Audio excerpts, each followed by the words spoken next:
كنت نفسي أتجوز لمجرد إني أجرب الحاجة دي.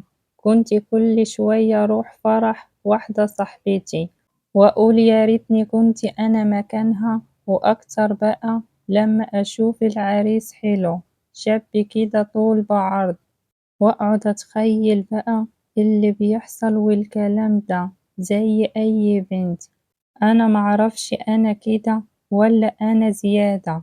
الموضوع ده كان عندي بيفرق، مجرد الكلام في الموضوع ده معرفش إيه اللي بيحصل لي، لحد ما تقدم لوالدي عريس. في الأول كان اعتراضي إنه أنا كان نفسي أحب وأتحب، لكن أول ما بابا قال لي اقعدي معاه وشوفيه، قعدت وحسيت إنه هو كويس وشاب كويس وابن حلال، ولد رياضي، يعني شايفة عضلات وبيلعب رياضة وكده. قلت خلاص، وفعلا قعدنا كام شهر مخطوبين. ما خبيش عليكم، في الكام شهر دول حسيت إنه أنا مرتاحاله وبدأت أحبه، وحسيت إنه أنا كمان كل يوم ببقى عايزاه أكتر من اليوم اللي قبله، عايزة أكلمه وعايزة أشوفه. وهو كمان في فترة الخطوبة ما كانش بيسكت، وأول ما تجيله الفرصة إنه إحنا لوحدنا يعمل أي حركة.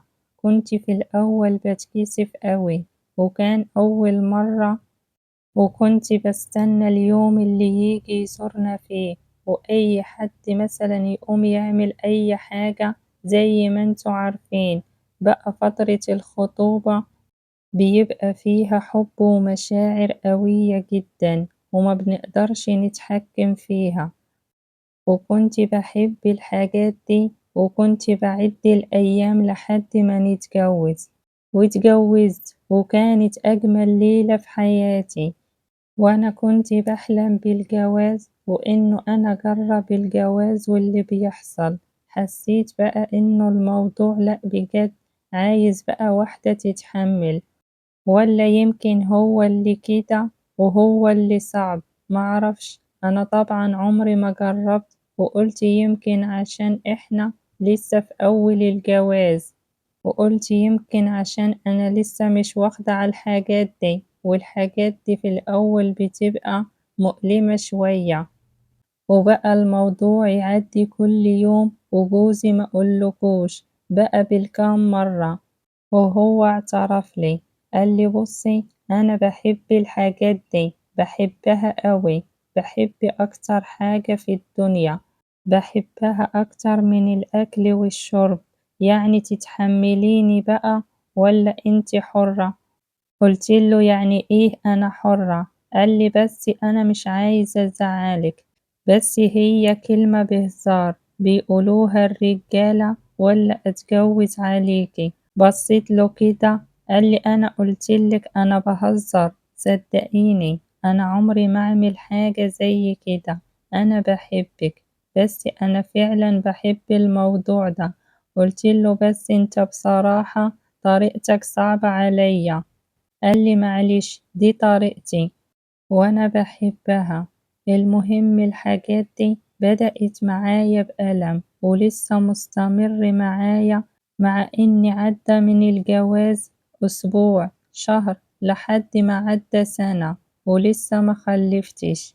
وكنت بتمنى إنه أنا أحمل عشان أرتاح منه شوية، لكن لسه ربنا ما أردش إنه أنا أخلف. وبرضه زي ما هو كلهم قالولي في أول الجواز بتبقى الجواز كده، والحاجة اللي هي بتبقى لسه في الأول جديدة بيبقى ليها شنة ورنة، وزي ما بيقولوا كده هيهدى. لكن بالعكس، أنا بحس إنه جوزي بيزيد، لإنه ما بيرحمنيش بالكام مرة في اليوم. أنا تعبت، ومرة فعلا اتخانقت معاه، قلتله أنا تعبت، أنا بصراحة بقالي سنتين متحملة، حاول تتغير، شوف انت ايه اللي عندك مشكلة.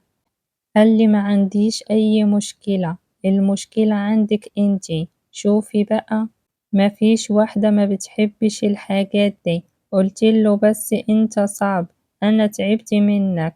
بصراحة بقول يمكن أول الجواز وإحنا بقالنا سنتين أهو.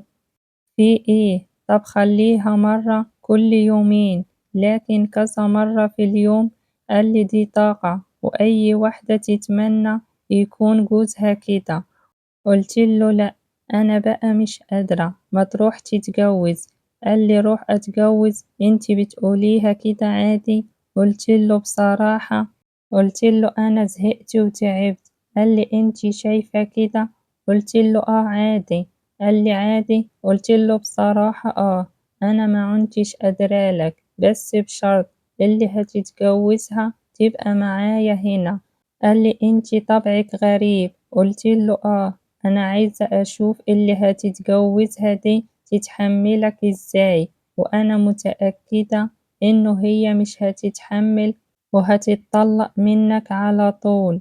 الموضوع دخل في عند، وهو كمان قال لي بقى: انتي شايفة كده، خلاص مفيش مشكلة، الستات على قفا مين يشيل. قلت له: مفيش مشكلة، بس شرطي الوحيد إنه أنا أبقى في وسطكم وأبقى شايفة كل حاجة. قال لي: إيه رأيك بقى؟ الموضوع والفكرة عجبوني وأنا أحب كده، بس المشكلة في اللي هتجوزها. قلت له: عادي، صارحها وقول لها أنت هتتجوز إن شاء الله تجيب واحدة مطلقة، بس ما يكونش عندها عيال.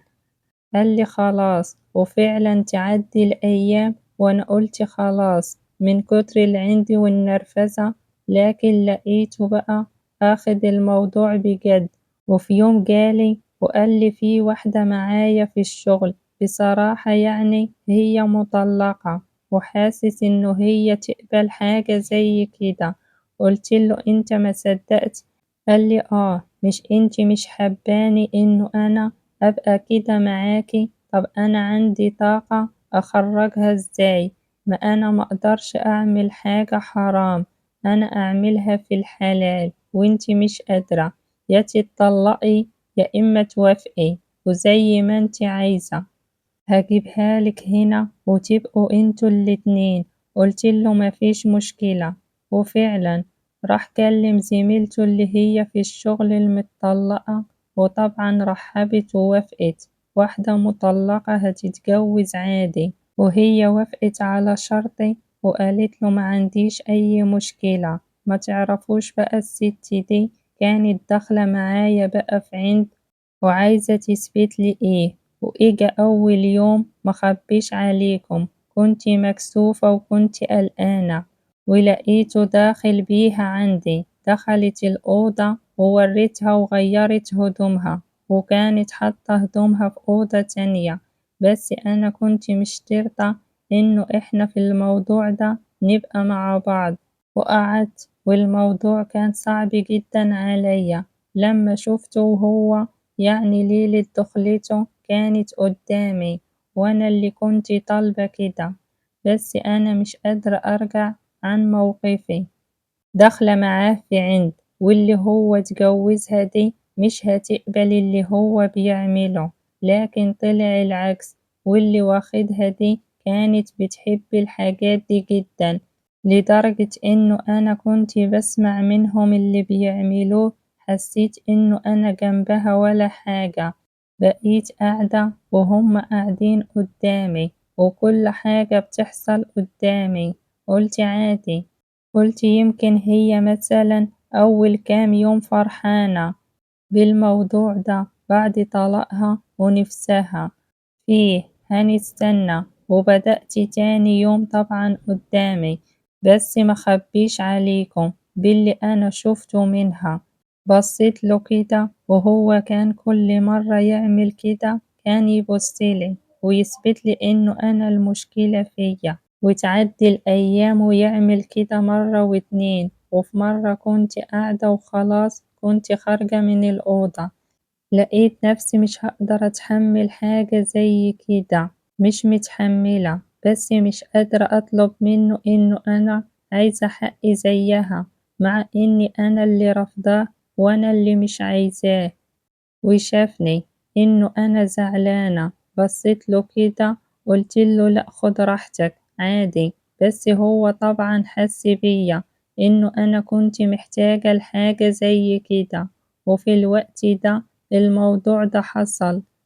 إحنا ال3 عادي، إحنا الاتنين يعني هو متجوّزنا وما فيش حاجة حرام بتحصل في الموضوع، وبقينا كل يوم مع بعض. كنت باشتكي من الأول اللي أنا مش حاباه ومش حابة طريقته، بقيت حاباها يمكن هي اللي جات غيّرت حاجة. أنا مش عارفاها، كل اللي أنا عارفاه إنه أنا كنت مبسوطة وهي معانا، بس جات لي فترة طَب أنا هافضل كده لحد إمتى؟ هو إحنا طول عيشتنا هنبقى بالطريقة دي؟